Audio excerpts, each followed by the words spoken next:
Olá! Nesse vídeo nós vamos conversar sobre 5 interações medicamentosas que todo cirurgião dentista deveria conhecer. Ficou curioso? Então vem que eu te explico.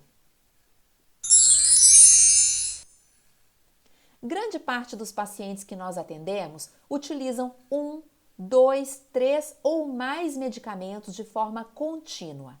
As classes de medicamentos mais utilizadas pelos pacientes são antihipertensivos, antidepressivos, anticoagulantes e antiagregantes plaquetários, estatinas e hipoglicemiantes orais. Por outro lado, o cirurgião dentista também costuma utilizar medicamentos durante o atendimento odontológico e muitas vezes prescreve medicamentos para os seus pacientes após o tratamento. As drogas mais utilizadas pelo cirurgião dentista são anestésicos locais, analgésicos, anti-inflamatórios não esteroidais e antibióticos. E o que é interação medicamentosa? De uma forma bem objetiva, interação medicamentosa é o efeito produzido a partir da combinação de 2 ou mais medicamentos. Existe também a interação de medicamentos com alimentos, mas hoje iremos tratar da interação droga-droga. É fundamental que dentro da sua área de atuação, cada profissional tenha conhecimento das interações medicamentosas mais frequentes e mais relevantes, com implicações clínicas suportadas por evidências científicas.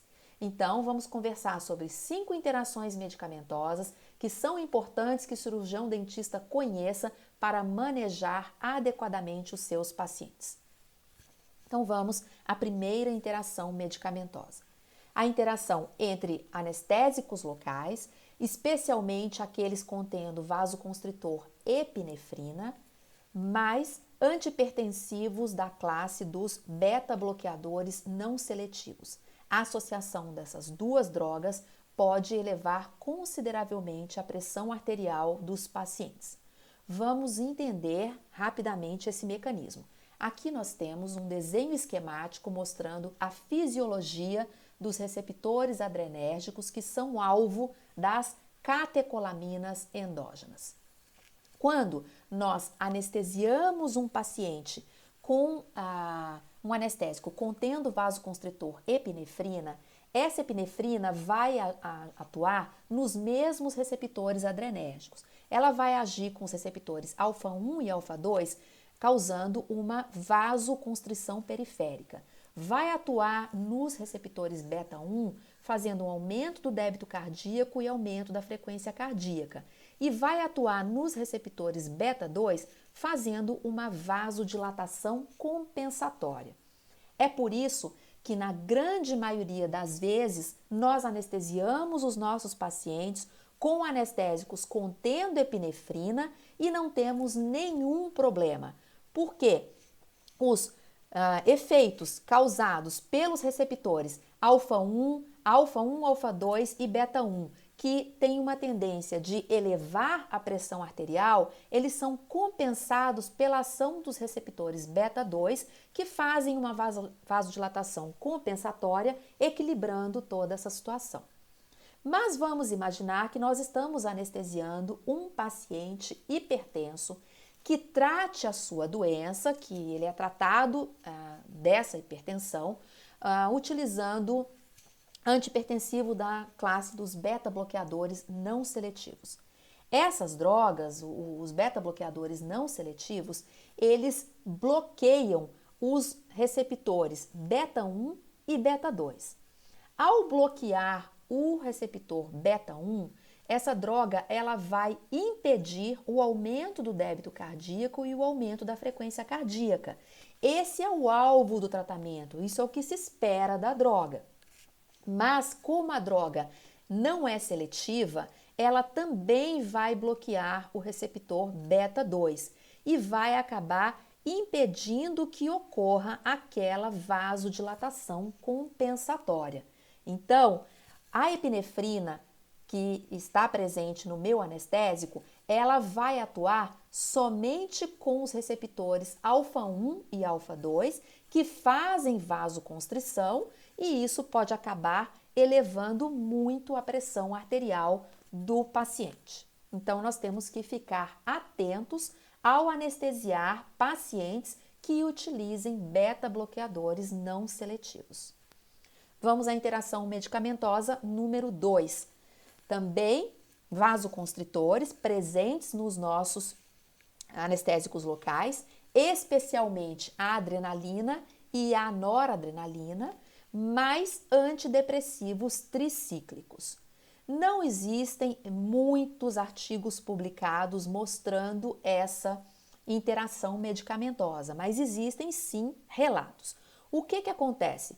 Os antidepressivos tricíclicos, eles têm a capacidade de inibir a recaptação de neurotransmissores, a adrenalina e a noradrenalina e também a serotonina, aumentando assim a concentração desses neurotransmissores na fenda sináptica. O resultado disso é a potencialização da atividade desses neurotransmissores, o que leva a uma estimulação massiva dos receptores adrenérgicos. Se eu tenho um aumento de adrenalina e noradrenalina circulante, isso pode superestimular esses receptores adrenérgicos, podendo levar aqueles efeitos que eu mostrei no slide anterior. Agora, se isso acontece com os pacientes que tomam antidepressivos tricíclicos, né? Então, eles vão ter um aumento da adrenalina e noradrenalina endógenas circulantes, porque a droga, ela inibe a recaptação desses neurotransmissores. Agora, se eu anestesio o meu paciente com um anestésico contendo adrenalina e noradrenalina, a associação desses vasoconstritores com a ação dos antidepressivos tricíclicos, que acabam aumentando a presença de adrenalina e noradrenalina endógenos circulantes, isso pode acabar elevando a pressão arterial desses pacientes. Então, também precisamos ficar atentos ao anestesiar pacientes que utilizem antidepressivos tricíclicos. Interação medicamentosa número 3. Analgésico, o acetaminofeno, que é o paracetamol, mais o valproato de sódio. O valproato de sódio é um anticonvulsivante e é também um estabilizador do humor.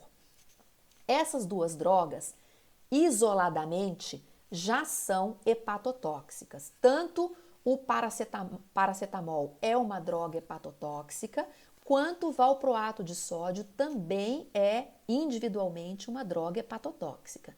Quando associadas, essas duas drogas, elas podem causar sérios danos hepáticos.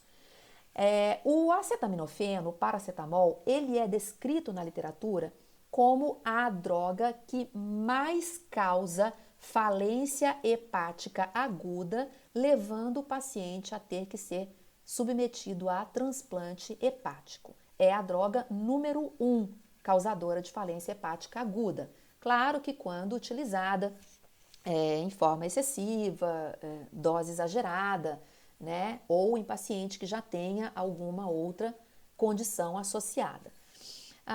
O valproato de sódio, por sua vez, também é descrito na literatura, ele aparece entre as 5 drogas que com mais frequência causam falência hepática aguda. Em alguns artigos ele aparece como a 3ª droga mais frequente, em alguns artigos aparece como a 5ª droga mais frequente. Mas ele também aparece como entre as 5 drogas mais frequentes, que mais frequentemente levam à falência hepática aguda, podendo levar o paciente a ter que ser submetido a um transplante hepático. Então, nós devemos evitar essa associação medicamentosa. Devemos evitar prescrever paracetamol para os nossos pacientes odontológicos que utilizem valproato de sódio de forma contínua para tratar alguma doença de base. Interação medicamentosa número 4. Antibióticos macrolídeos, especialmente a claritromicina e a eritromicina, com antipertensivo da classe dos bloqueadores dos canais de cálcio, especialmente o amlodipino. Os bloqueadores dos canais de cálcio são metabolizados no fígado pelo citocromo P450. É uma uma classe de proteínas, de enzimas que metabolizam a grande maioria dos medicamentos. Então, vamos entender o que acontece com essa associação dos antibióticos macrolídeos com os inibidores dos bloqueadores dos canais de cálcio. Os antibióticos macrolídeos, especialmente a eritromicina e a claritromicina, isso não acontece com a azitromicina, eles inibem o citocromo P450, que, como eu falei, é quem metaboliza os bloqueadores dos canais de cálcio, é quem metaboliza o anlodipino. Então, ao inibir o citocromo P450, vai aumentar a concentração de anlodipino circulante. Esse aumento da concentração de anlodipino circulante, que não foi metabolizado, vai acabar diminuindo muito a pressão arterial. Isso acaba levando à diminuição da perfusão renal, levando a uma injúria renal isquêmica. Então, devemos ficar atentos a essa associação de eritromicina e claritromicina em pacientes que utilizam bloqueadores dos canais de cálcio. E a última interação medicamentosa, a associação do metronidazol, também um antibiótico, com a varfarina sódica, que é um anticoagulante. O metronidazol, ele também bloqueia o citocromo P450 e dessa forma inibe a metabolização da varfarina. Ele inibe agora o citocromo P450, mas essa enzima que metaboliza a varfarina. Então, ele inibe essa enzima e inibe a metabolização da varfarina. A varfarina, então, aumentando a sua concentração circulante, ela vai acabar aumentando consideravelmente o INR e aumentando o risco de sangramento desse paciente. Nós temos um relato de caso de um paciente que teve hemorragia intracerebral secundário ao uso de varfarina sódica com metronidazol. Uma mulher de 78 anos que fez uso de metronidazol para tratar uma infecção do trato aéreo superior e ela saiu de um INR inicial de 2,5, que é um INR terapêutico, para um INR de 8 após 6 dias de metronidazol. Ela acabou tendo uma hemorragia espontânea, uma hemorragia intracerebral. Então, devemos ficar atentos também ao prescrever metronidazol para pacientes que fazem uso contínuo de varfarina sódica. Então, era isso. Eu espero ter ajudado com esse vídeo. Obrigada!